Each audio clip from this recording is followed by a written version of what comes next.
global happenings today. We communicate, we analyze global news. Hello and welcome to our channel. Something is most definitely brewing in our political space as we speak. It looks like there's an amalgamation going on, or better still, there seems to be a synergy going on, which may likely change the total narrative of Nigeria. So a few days ago, the Patriots visited the president over this same matter, but apparently it's now beginning to generate very huge tension with the North, insisting that this must happen and it must happen almost just about immediately. Hold on, let's go through the news proper and hear what the North is telling everybody, including the President Bola Ahmed Tinubu. Barely 14 months after President became the president, Bola Ahmed Tinubu became the president, they're making very huge demand and they're calling on the Igbos to come into this matter. Let's listen to the news. An elder statesman, Chike Obidigbo, has described as very remarkable the story that the North is now ready for Nigeria's division into its constituent part. Now recall that a highly respected and distinguished Northern leader, Professor Ango Abdullahi, had recently said that Nigeria's amalgamation instrument has expired and that the country should consider going their separate ways.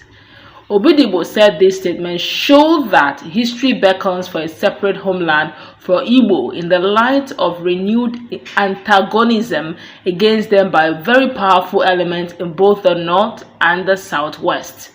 He further pointed out that a recent nationwide protest organized by youth of this country brought back the same old worries that have always bedeviled Nigeria, thereby exposing the nation's pretentious patriotism. Now, according to him, those in authority can only be pretending that what he described as Nigeria's first union is not a time bomb that threatens to blow up at the slightest provocation if we fail to act in a civilized manner to settle this undying rift amicably.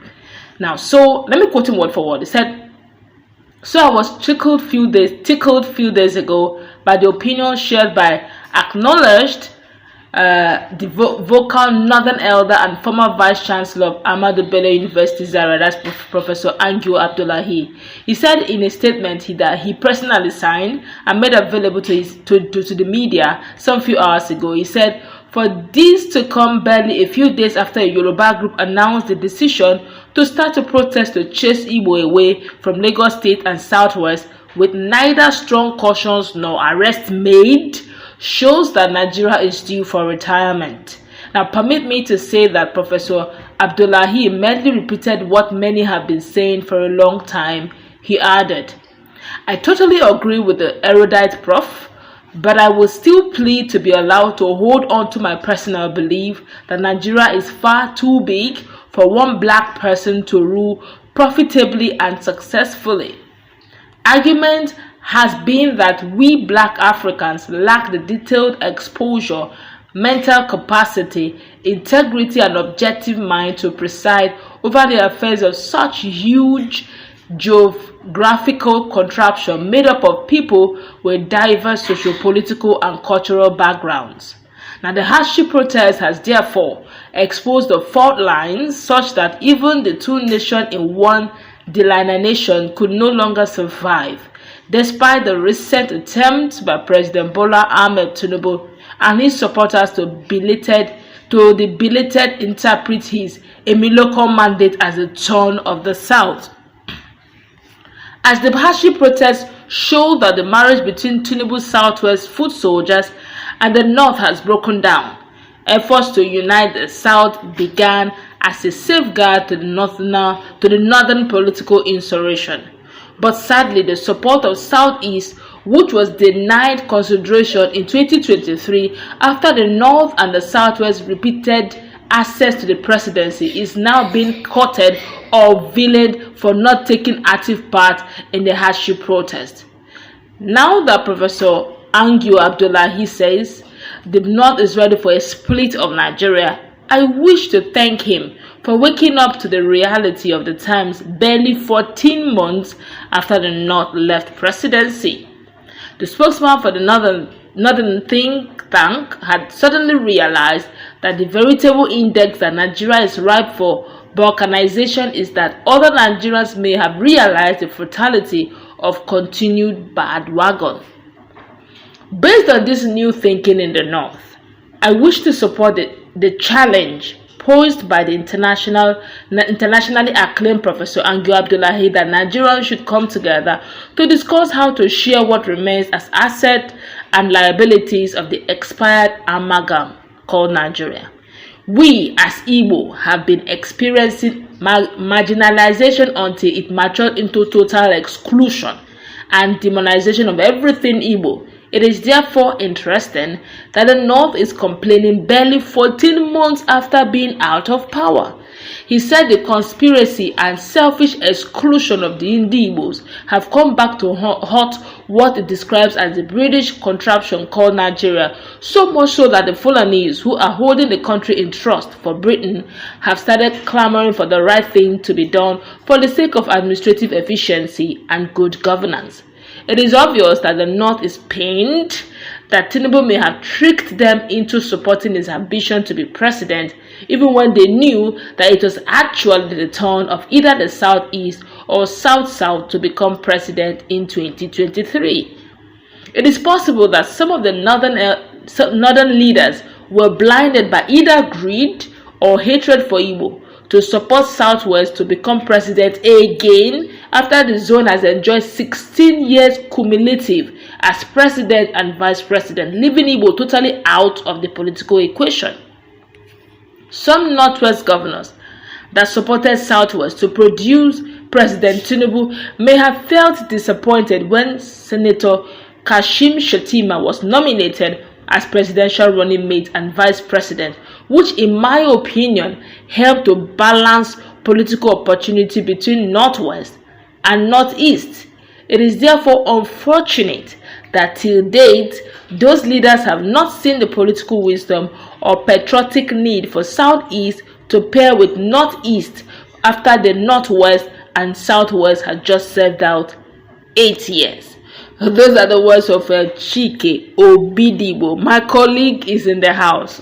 What is going on? So some few days back, it was a case of the patriot paying homage, a visit to the president, insisting that he should look at the issue of referendum and the new constitution. And he insisted that the 6 geopolitical zone, 3 people from each geopolitical zone should come in, let them dialogue and have a draft, so that within 9 months, we could be looking at a new constitution and a referendum that Nigerians should choose how they want their country run. Well, the president, of course, did say that he's looking at economic challenges for the now. Subsequently, he will look into that issue. That was expected, considering the fact that virtually everybody is aggrieved over this current administration. But it's good enough for us to tell ourselves the truth. The Northerners are never happy whenever a Southerner is in power. Period.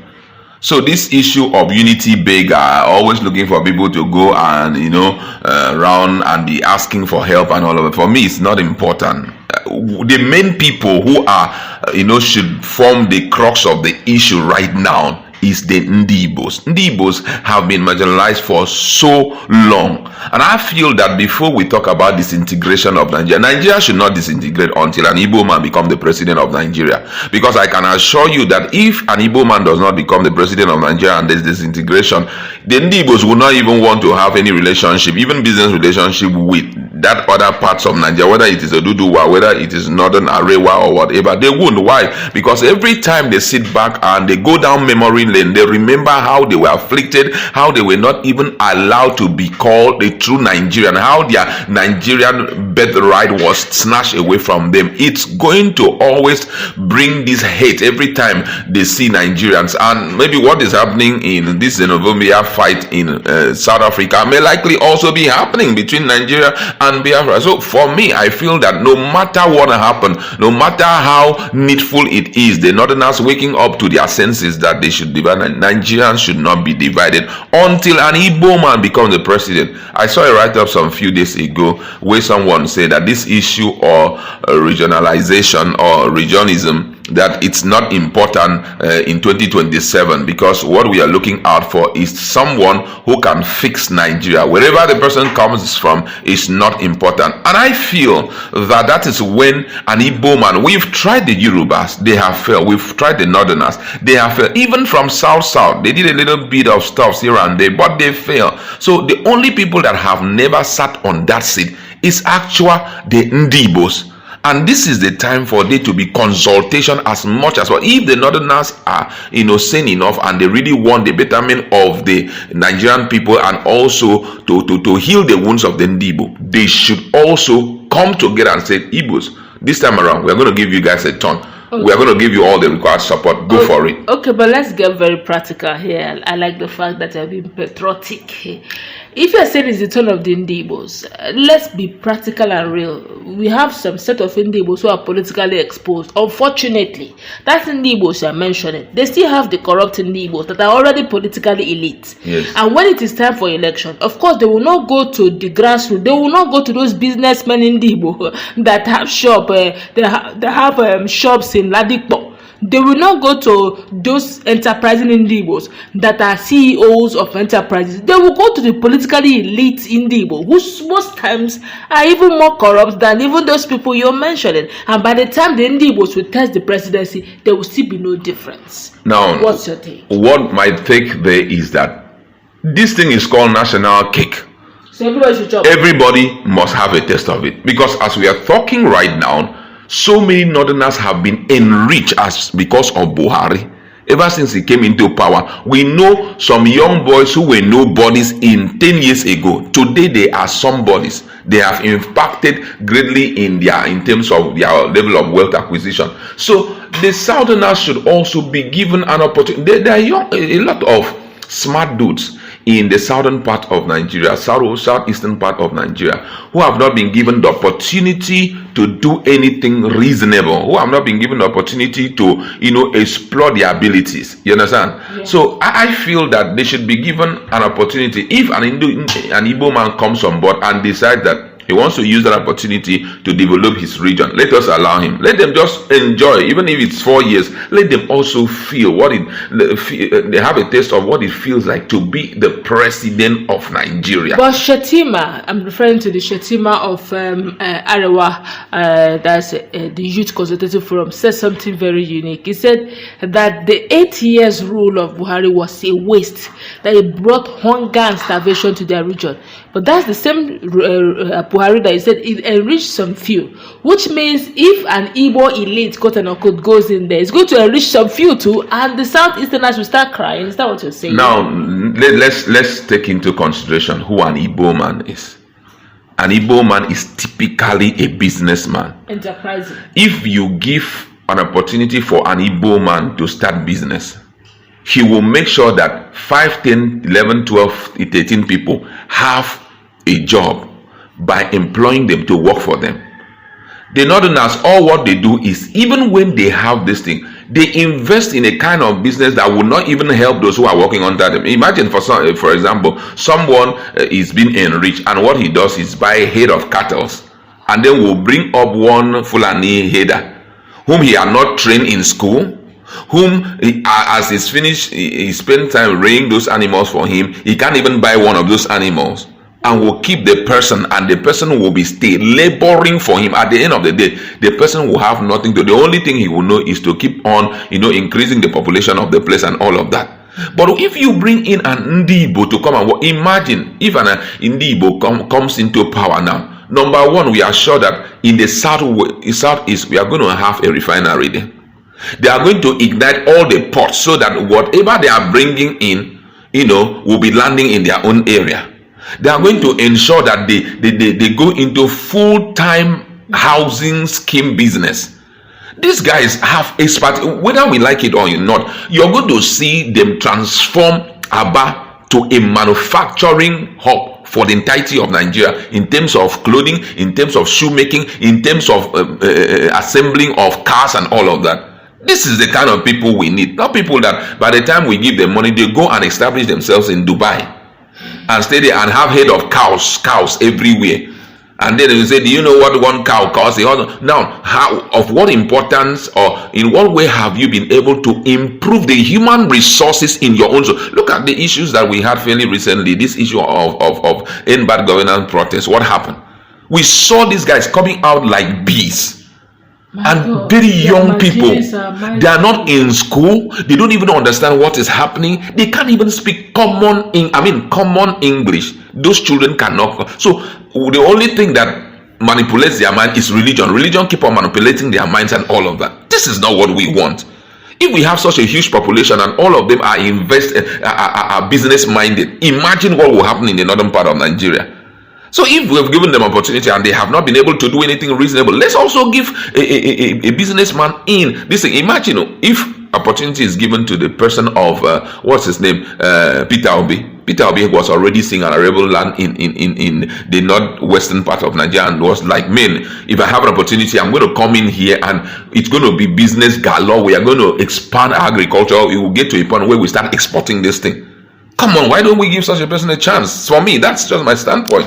All right, we could go on and on. Let's meet in our comment section. Do you have a contrary view? Well, I seem to feel that if it's need for us to divide, why not? But then again, we must sit at the round table and see how we can fashion things out. You know, some region enjoy some of this asset more than some others. So it's going to be fair enough to know who you give asset and liabilities to. But let's meet in our comment.